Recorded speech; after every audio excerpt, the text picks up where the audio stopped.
محمد کا وصال ہوا تو ان کے گھر میں اتنی رقم نہ تھی کہ چراغ جلانے کے لیے تیل خریدا جا سکے، لہٰذا ان کی اہلیہ عائشہ صدیقہ رضی اللہ تعالیٰ عنہ نے ان کی زرع بختر رہن رکھ کے تیل خریدا،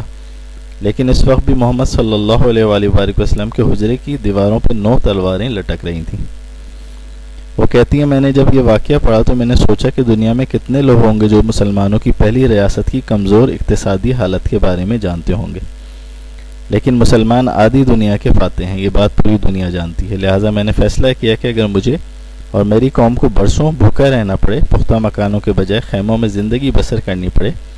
تو بھی اصلاح خریدیں گے، خود کو مضبوط کریں گے اور فاتح کا اعزاز پائیں گے۔ گولڈا مائر نے اس حقیقت سے تو پردہ اٹھایا، مگر ساتھ ہی انٹرویو نگار سے درخواست کی کہ اسے آف دی ریکارڈ رکھا جائے اور شائع نہ کیا جائے۔ وجہ یہ تھی کہ مسلمانوں کے نبی کا نام لینے سے جہاں اس کی قوم اس کے خلاف ہو سکتی تھی، وہاں دنیا کے مسلمانوں کے